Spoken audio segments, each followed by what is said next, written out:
Okay, so guys, I shall be talking about a few very important things, which is very important when you are in a manifestation community or you are intending something and you want it to come to your reality. So, if you know about Neville Goddard, so I've spoken in few of my videos. So I've seen some new subscribers on my channel, and I thought to inform you guys in case you don't know about the law of assumption and about Neville Goddard. So let me just talk about it. So basically, Neville Goddard was a person and a teacher who actually emphasized that imagination creates our reality.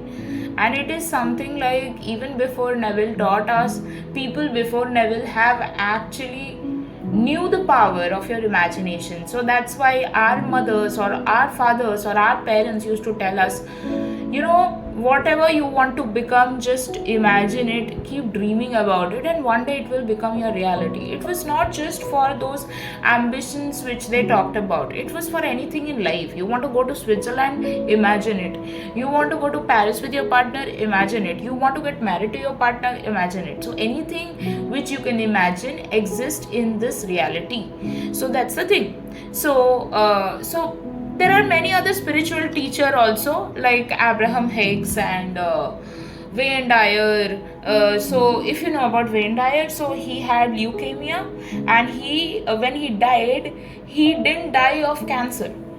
He died of heart attack. So basically, when he had when he had been diagnosed with that disease, that deadly disease, he told himself and he told to other people who were his son, daughters, basically his son, I had heard about it, that he had said that he doesn't want a chemotherapy. He would heal himself by his own thoughts, by yoga and diet control and all other kind of stuff. So basically, something which needs radiology, something which needs chemotherapy, if somebody is able to heal it or by his own thoughts, you see the power of your own thoughts. And all this while, you guys have thought that everything works on autopilot, everything is just as it is, there's no way out. And I don't blame you for how you used to think, but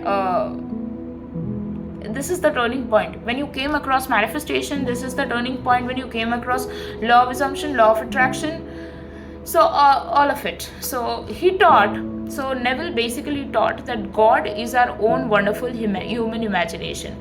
So I differed itself a bit. So basically, God resides in us. If you are a Hindu, you would know that God resides in us and God consciousness is inside of us. So we are made up of the same particles which God has inside him. So God is space and we are part of the space. So basically, we have the power to create our own life because God resides in us and God gives us this desire which we so want it in our life. So Neville taught us that by assuming a state or an outcome as already true in your imagination, you bring it to your physical experience. Now let me just explain law of assumption a bit in simple words. So it's like whatever you assume to be true, it will harden into fact. Okay, so if you assume that I lose weight easily, even if you don't lose weight easily because of your assumption, persistent assumption, it doesn't happen like one day I affirmed and then next day automatically it will happen. This is not magic. This is your own conscious thinking which is leading you to somewhere you wanted to be. So when you wanted to become a doctor, for example, did it happen in one day? No. You took so many years to think about it, to actually assume the fact. And I'm not, also one more thing, disclaimer, I'm not telling that whatever you assume it will take years for it to come to pass. It can happen in 21 days. Basically, even my manifestation coach says that if you are assuming something very like in a very disciplined way, things can happen in just 1 month. So if it doesn't happen in 1 or 3 months, it means that something you are doing is wrong. That means you are not having a little bit discipline control in your life. And also one more thing, if it even doesn't happen in 1 or 3 months, just I'm saying, so I have a high, like, I don't know, this is my intuition, something I'm manifesting, I feel like it's very near to me, but I cannot state it by facts, but I I know a timeline which God gave me, and I think it might come to be that timeline, like in some months or so, because like I've been feeling this very lately, like ever since I asked God for something and I was assuming it that it has already happened. So you get certain revelations, right, before something is about to happen. That is, your intuition picks up on your subconscious changes even before it happens. So when something in your life is about to happen, you will get a message intuitionally that something is about to happen. So I have this very strong intuition, and I have a very strong intuition with my SP as well. So if something happens to him, I come to know, and like whatever he thinks, I think it's like it's a soulmate connection, and I also have a high intuition. So what I'm trying to say is, intuition is a very good tool, and you should always like listen to your intuition because it always tells you the truth. So I was explaining the law of assumption. So basically, it's not about hoping or wishing, it's about fully stepping into the feeling and belief that what you want is already yours. So instead of saying I want to be loved, you say that I am deeply loved. You persist in that state mentally regardless of the current reality, and you have to consistently persist even when you see your circumstances are on fire in the 3D, but you have to persist on it. That's the funda. And to do that, you also need to do that inner work. You need to see yourself capable of having this desire. You need to see yourself as worthy of having this desire. I don't know why so many of us struggle with self-worth, struggle with not believing in us, in our own selves. We will believe in every other person, but we don't believe in us when it comes to us. So we are like, I don't deserve this, I don't deserve that. Well, we made it a rule on our brain that we don't deserve this. Nobody else told us that we don't deserve this. So it's and so you will see like okay, let's park it for some time. Like I'll give you some example later on. So now there's one concept which Neville emphasized, and that is everyone is you pushed out. Now what does this concept mean? So it will blow your mind if you come to know what it means. It means that the people in your life reflect your beliefs, assumptions, and inner conversations. So if you assume someone doesn't care about you, they'll reflect that. But if you shift your inner state and start seeing yourself as worthy, loved, and chosen, you will see people showing up differently. And it happens. First, you need to change yourself, then only things outside of you can change. So this doesn't mean we are controlling others, it means we are changing our assumptions, which shapes our interactions with others. So I'll tell you something. So basically, I and my SP, so like since we were classmates, we had a lot of common people. Now there was a time when he and me not used to talk much in our class. So it's like we used to talk, but we used to talk through messages, that too in Instagram, and like we didn't have that much direct level interaction with each other much. So it was very rare because he was going through his own things, I was going through my things, and I was trying to make things up, but then it was not the right time, or maybe I was approaching it the wrong way or something, or maybe I needed more inner work or something like that. So at that point of time, there was this one girl who used to be very sticky with my SP, and she kind of knew that he and me are kind of a thing. So she could not prove that, but she somewhere knew that me and my SP had a relationship, or we love each other, something like that, but it's not like we didn't make it public or something like that. Okay, so this girl, so initially she was very supportive about me. Like I think I checked with her how my SP is, because like my SP was not replying to my messages. So I checked with her that is he fine? If you guys talk, please let me know. Then she said that yeah, he's fine, what happened and all that. So I said that no, we just had a fight and we were not talking to each other. So I just thought that maybe he's talking to you. So I just thought that maybe I should ask you if he's okay or not, because he's not replying my messages, and I guess he had some fever or something like that. So so this girl said that no, he's fine, he's talking to me and all that. So after that, what happened is, like, she started asking me every day whether him and me talk or not. And I said that yeah, we talk, but he takes a long time to reply me. And that isn't usually the case. Like, we don't usually take so much of time to reply each other. So I think he needs some time alone, maybe. So that's all. But she kind of guessed that something is off between us, and she barged in there. And and then what happened? Like, there was some lady who came with a rumor that these two people were like dating each other or something like that. And I knew that it cannot be true because my SP was always focused on me. And but she she made a huge what to say, like, she made a huge mockery of the incident. And then I actually went and asked my SP about it, like, why are these people saying these things, like, is this true? Because I don't believe it can be true, because I know that you love me and I love you. And so he said later on that no, this is not true. Who told you it is true? And I asked the lady also that who it was rumored with. So, and she said that no, I see him as my brother, and etc etc. So it's very weird that you're asking me. He's just like my friend, like any other person. So up till then, it was totally okay with that girl and me, who used to be very sticky with my SP, and I had no problem with their friendship. But when it crossed a certain limit, that's where I could not digest. So what happened was, at that point of time, the lady did not do anything. So the lady tried to be very close to me, that person who used to be very sticky with my SP.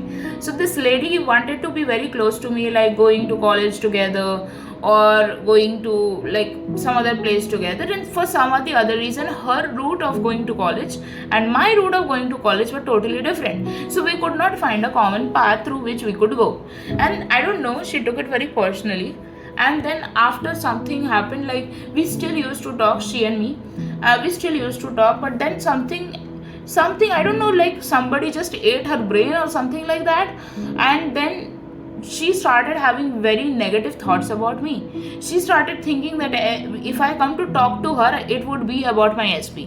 And I just asked her about my SP's whereabouts only 2 times, and I never doubted her and my SP. It's her who created that thought in her brain. And she was actually, she was assuming the worst from me, like as if like I see her in a very bad light. I see her as someone like who is coming in between me and my SP, like that. So initially she tried to defend herself, and later on she tried to do exactly to irritate me. So what happened was, like, every time she and my SP used to hang out with her, she deliberately in front of me, I don't know, it's very uncomfortable to say, like, if suppose me, I am sitting in one place in the right hand of a bench, and my SP is sitting in the left hand of a bench, and in between is that girl who used to be very sticky with my SP. So what happened was, like, she would try to touch him, and I've seen that so many times, like 2-3 times, and I do not like it. So the thing was, the first 2 times my SP saw it, and he said that please sit properly and all that. I've seen that girl trying to be very sticky with my SP in, like cafeterias or common places. And my SP was not comfortable with it. He made it a point that, you be in your limits. He said this indirectly. But then the third time I saw, like, we were sitting in a class and she was trying to touch his leg. And that's when it made me so angry and uncomfortable that I didn't say anything. I just made an angry face, and my SP just went on the right side. Like he was not conscious that this lady was trying to touch him. So like he was not conscious, as in he didn't know that this lady was trying to do something with him. But uh, but when he saw my expression, he made distance with her, and she again tried to be close to him, like going closer to him, and he again made distance, so that uh, because I know he's loyal to me, and I was also very uncomfortable, so he made it that point. So my SP is that loyal. So even when we didn't talk, he was always like, if I felt uncomfortable about a girl coming close to him, he made it a point that he creates distance between that girl, so that I don't feel bad about it. So all these things. But what I was trying to explain here is, whatever you assume to be true, that becomes true. So like in this case, this lady assumed that I am always seeing her in a bad light, so she assumed the worst with me, and she started irritating me in things like which I don't like. And not just that, like even I started seeing her in bad light, because she kind of hurt me many times this way. So I started seeing her in bad light, and I couldn't have any positive assumptions about her, which I should have at that point of time. But then I felt like I do not need to be mentally disciplined for every other person. This person doesn't mean anything to me. So I don't have to do that with a girl who is sticky with my SP. So I just see, you don't need to consciously control your thoughts for every other person. Like I would say that have always positive assumptions about every other person who you meet or who are in your environment. But that doesn't mean if somebody is toxic to you, you have to think good about them or something like that. But I would still say, for your own experience, you should assume the best about people. So and when I say toxic, I meant this girl was behaving very toxic with me. So that's what I meant. So that is where everyone is you pushed out comes in or steps in. So if you so now let me tell you about Neville's love story. So Neville didn't just teach these principles, he actually lived them. So he fell in love with a woman, but she was already divorced, and her past made marriage complicated. So still, Neville imagined being happily married to her. So every night he would go to sleep thinking that he is sleeping beside the girl, the woman he loved. And he also used to imagine that he's wearing a ring. No, this was someone else's story. Sorry.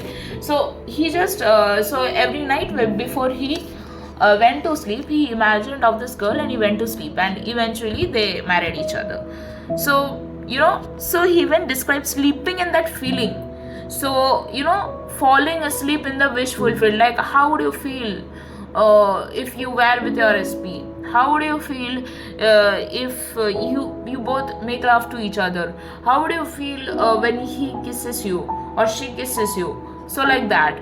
So Neville's story reminds us that we don't chase love, we align with it. So by changing our inner state, the outer world adjusts. So if you're manifesting a relationship, please don't obsess over the 3D, because you have to just go within, assume it's already yours, and live from that end. Okay.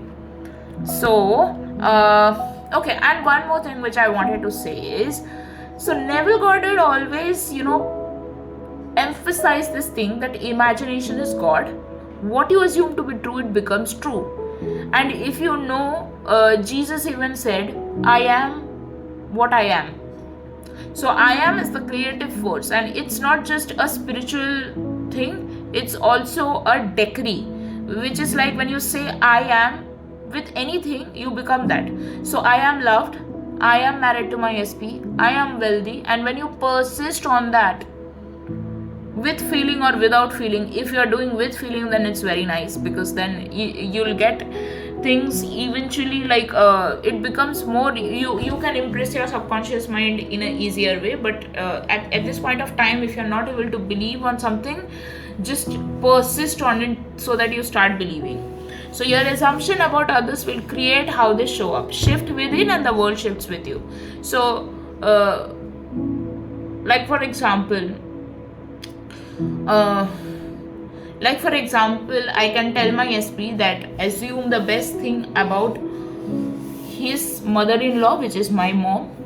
If he assumes the best about his mother-in-law, about our relationship being accepted, because like a lot of fuck-ups has happened in between. So if he assumes the best in her, she will reflect that back, because I you know, like I manifested my family accepting him, and it wasn't like it was never like that it was never like that they wouldn't accept him.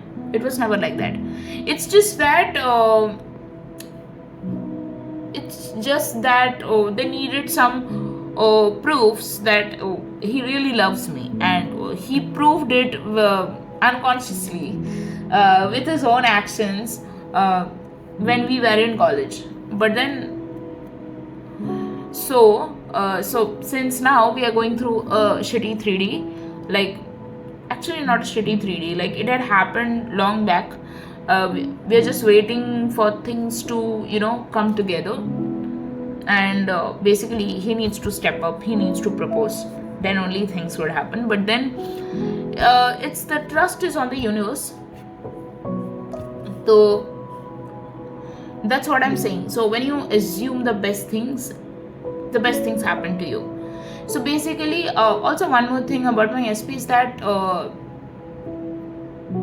so his last relationship, the girl didn't fight for him. So he had this assumption that I also won't fight for him, and he kind of like, before even starting, he actually had this feeling that this won't work out, which is what actually like stopped our relationship in between. And he used to create distances because he thought that this won't last. But that was the problem. So had he worked on that belief at that point of time, and had I worked on my belief at that point of time that he can do this, and I don't need to chase him to make him do something, then I mean, he can do this on his own. Like, he can believe on us on his own, and I don't need to chase him to make him believe on us. Then I think things would have become much more faster, and we would have been married by now. And so anyway, it's not a problem. We will eventually be married, and you guys would know about it. But that's the thing, and that's the story about us. And I wanted to explain this Neville Goddard concept through a lot of real life examples, and that's why I gave my example, and that's why I gave every other example also which Neville also had. So thank you. I would again come up with another video which will be a bit more on educational aspect of the law. So it's already 23 minutes now doing this video, so let's wind it up for some time. Thank you.